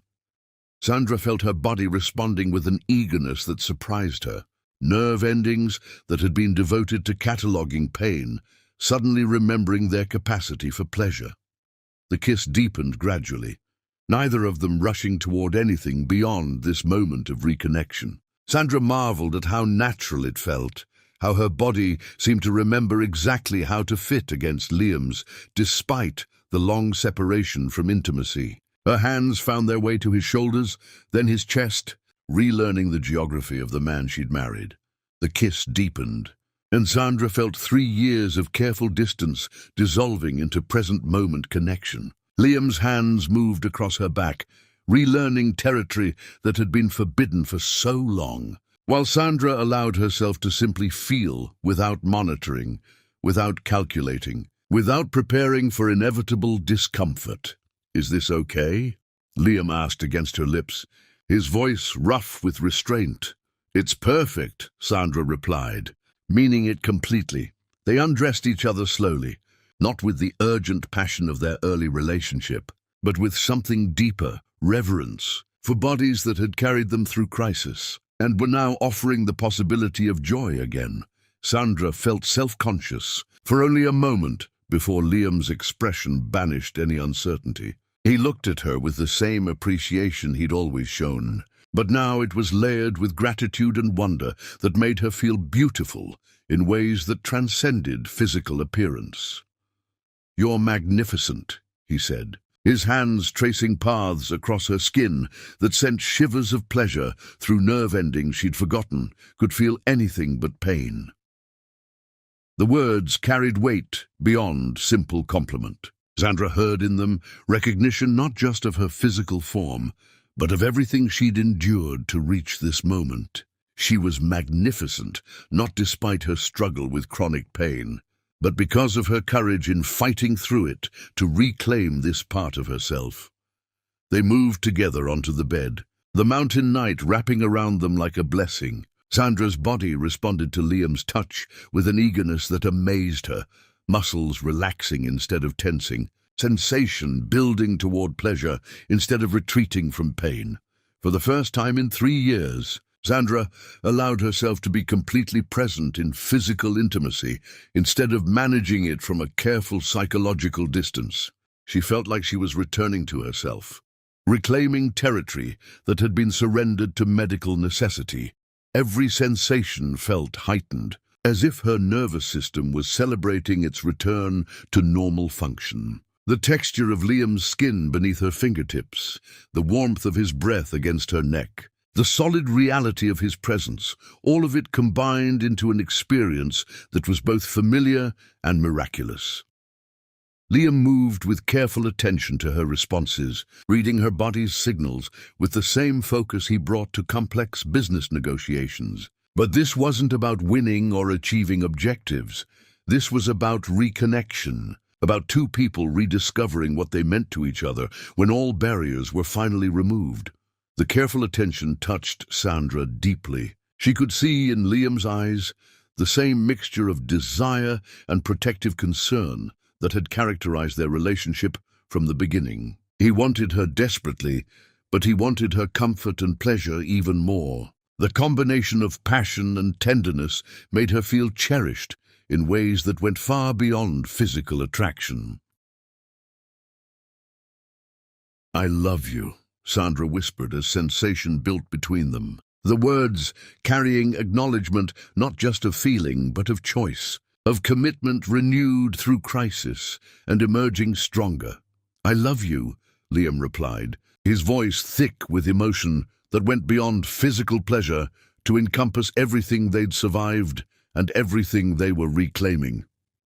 Their reunion was tender and passionate simultaneously, bodies remembering rhythms they'd feared were lost, while hearts opened to intimacy that encompassed more than physical connection. Sandra felt pieces of herself that had been hidden away for 3 years emerging into the light. Aspects of her identity that existed only in complete partnership with this man. As they moved together, Sandra realized this wasn't just about resuming physical intimacy. It was about reclaiming their complete relationship. The intellectual partnership, the emotional support, the shared dreams, the simple pleasure of being together because they chose each other every day. And now, finally, the physical expression of love that bound everything else together. The reconnection felt like coming home after a long exile. Sandra's body responded with increasing confidence, remembering not just the mechanics of intimacy, but the emotional resonance that made it meaningful. She felt beautiful, powerful, completely herself for the first time in 3 years. The mountain cabin held them in perfect privacy as they rediscovered each other with the patience of people who understood they had time, who had learned through crisis that what mattered wasn't performance, but presence, not perfection, but connection. Sandra felt her body building toward sensations she'd almost forgotten were possible. Pleasure that existed without the shadow of anticipated pain. Intimacy that felt like coming home after a long journey through foreign territory. When release finally claimed them, it came not as conquest, but as gift. Bodies and hearts and souls reuniting in acknowledgement of love that had survived everything and emerged not just intact, but deeper than before. The climax was profound in ways that transcended physical satisfaction. For Sandra, it represented the final victory over the condition that had tried to steal this fundamental part of her identity. For both of them, it was confirmation that their love was indeed stronger than any obstacle they might face. Afterward, they lay entwined in the lamplight, Sandra's head on Liam's chest, while his fingers traced lazy patterns across her shoulder. The silence between them was comfortable, full of satisfaction and wonder, and the simple pleasure of being together, without agenda or anxiety. "How do you feel?" Liam asked eventually. "Like myself again. Like us again. Did anything hurt?" Sandra smiled against his chest. "Nothing hurt. Everything felt exactly like it should." They talked quietly as the night deepened around them. Conversations that wandered from practical concerns to philosophical observations to simple expressions of gratitude for what they'd reclaimed. "What happens when we go back to the city?" Sandra asked. "We keep building on this. We keep choosing each other. We keep believing that what we have is worth fighting for. And if the medical issues return, then we fight them again, together, with everything we've learned about what we're capable of when everything matters." Sandra turned to look at Liam directly, seeing in his expression the same mixture of satisfaction and anticipation she felt. "I feel like we're different people than we were 3 years ago," she said. "We are different people. Stronger people. People who know what we can survive and what we refuse to accept." The truth of his words settled around them like a benediction. They had been tested in ways that destroyed many relationships, yet they had emerged not just intact, but transformed. The couple lying in this mountain cabin was stronger, more committed, more aware of the precious nature of what they shared than the couple who had entered this crisis 3 years ago. As sleep finally claimed them, Sandra felt profound gratitude, not just for physical healing, but for emotional renewal, for partnership that had been tested beyond most limits and had emerged not just intact, but enriched by everything they'd endured together. The mountain night settled around their cabin like a benediction, holding them in perfect privacy while they began the next chapter of their love story. Chapter 10, The Strongest Love. Every ending is just a beginning that knows its own strength. Sunday morning arrived with golden sunshine, streaming through the cabin windows, illuminating two people who had rediscovered not just physical intimacy, but the profound partnership that made their love story worth fighting for. Sandra woke in Liam's arms, feeling like she'd returned from a long journey to find home exactly where she'd left it, but somehow more precious for having been temporarily lost. "Good morning." "Beautiful," Liam said, his voice rough with sleep and satisfaction. "Good morning." "Handsome," Sandra replied, marveling at how natural it felt to wake up tangled together instead of carefully positioned to avoid triggering her pain. The morning light painted everything in shades of gold and amber, turning their intertwined bodies into living sculpture. Sandra felt a profound sense of completion, as if pieces of herself that had been scattered by years of medical crisis had finally been gathered back together. She was whole again, not just physically, but emotionally and spiritually renewed in ways she was still discovering. They lay quietly for several minutes, neither wanting to disturb the perfect contentment that surrounded them like warm light. Sandra felt profoundly different than she had just 2 days earlier. Not just physically healed, but emotionally and spiritually renewed in ways she was still discovering. The silence was full rather than empty, charged with the kind of intimate peace that comes only after profound reconnection. Sandra could feel Liam's heartbeat beneath her cheek, steady and strong, a rhythm that had become the soundtrack to her healing. His breathing was deep and relaxed, suggesting the kind of rest he hadn't experienced in years. "Last night was," she began, then stopped, searching for words adequate to describe the experience of reclaiming something she'd feared was lost forever. "Perfect," Liam finished. "It was perfect because it was us. All of us, finally together again." Sandra traced patterns across Liam's chest, her fingers rediscovering territory that had been forbidden for 3 years. The simple pleasure of casual intimacy, of touching him without calculation or accommodation, felt like a luxury she'd never take for granted again.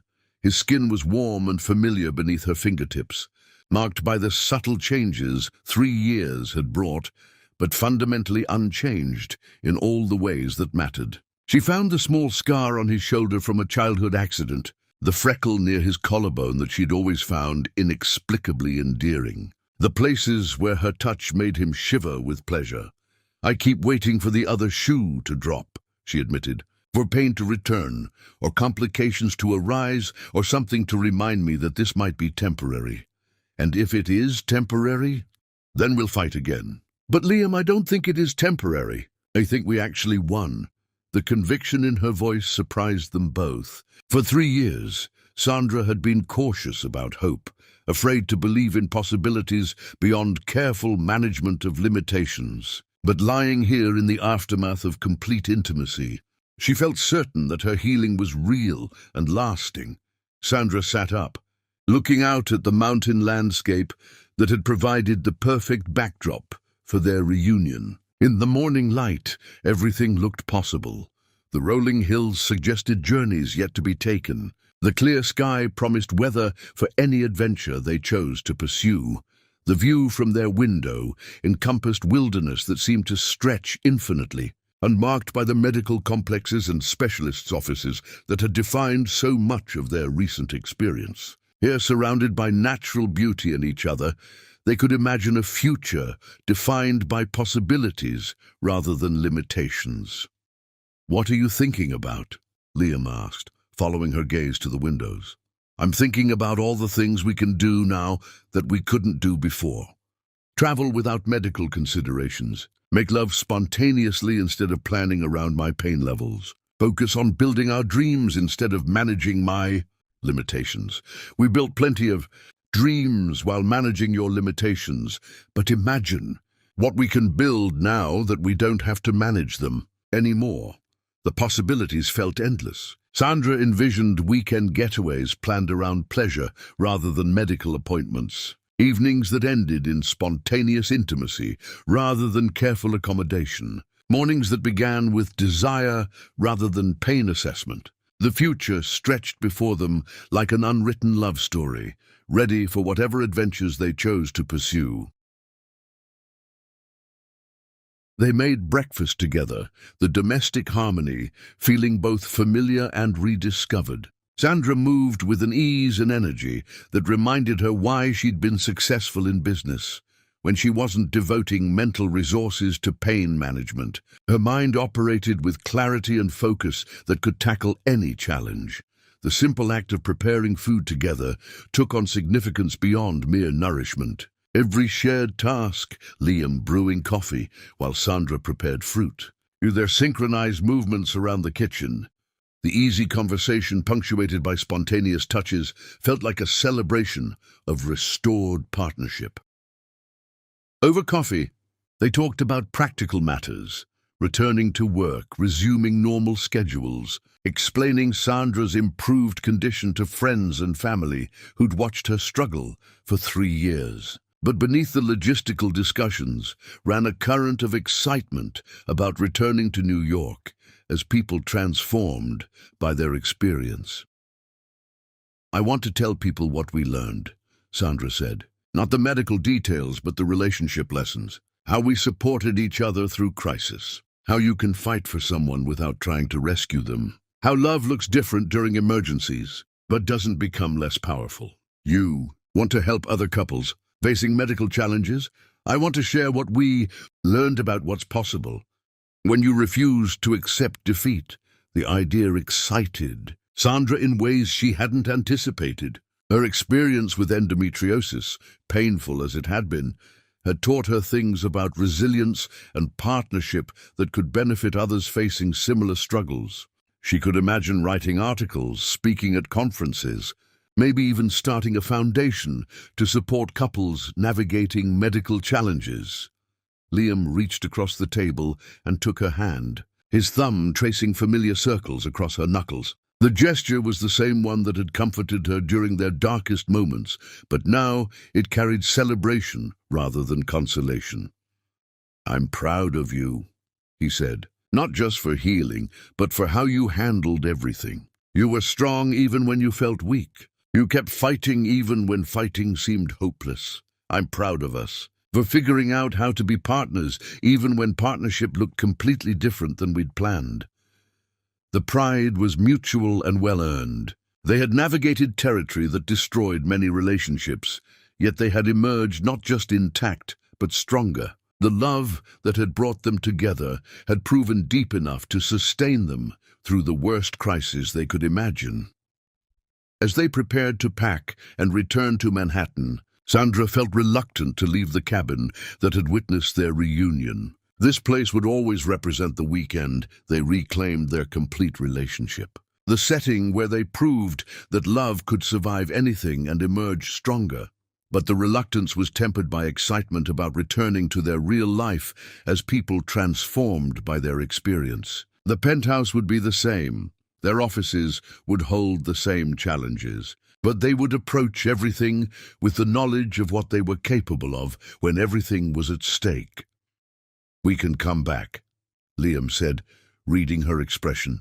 "Whenever we want to remember what we accomplished here, or we can remember it every day in how we choose to be together."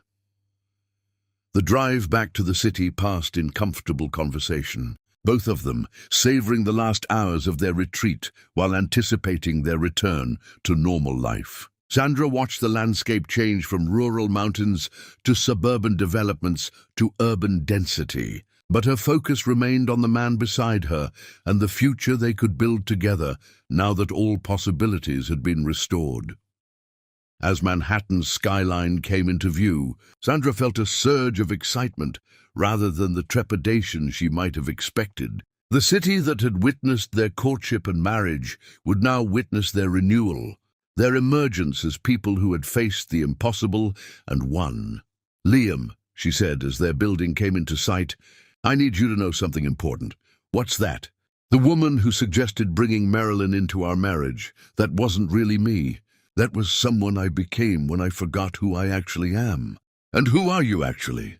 Sandra smiled, feeling the certainty that had built her career and won Liam's heart in the first place. "I'm someone who doesn't settle for less than everything.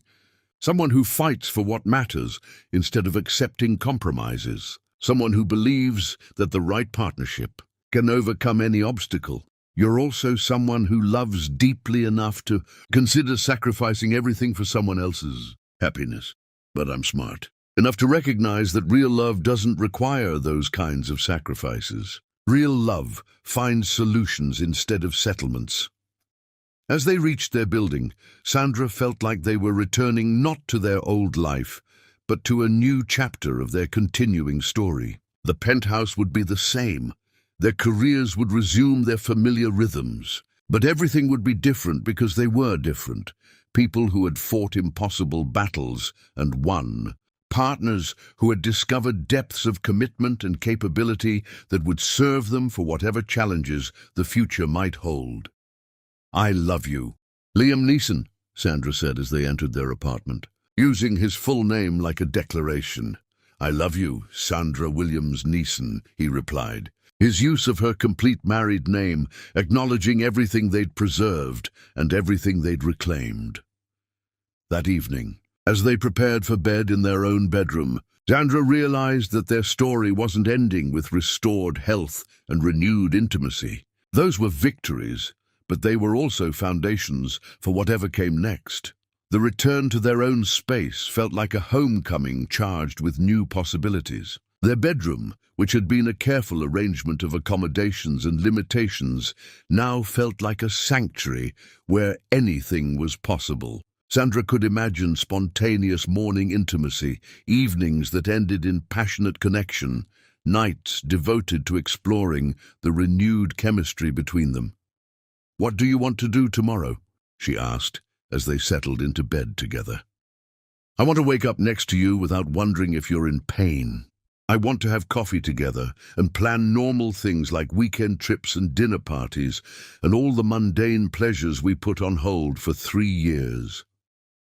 And after that, we keep building the life we want, together, with the knowledge that we can survive anything because we've already survived the worst we could imagine."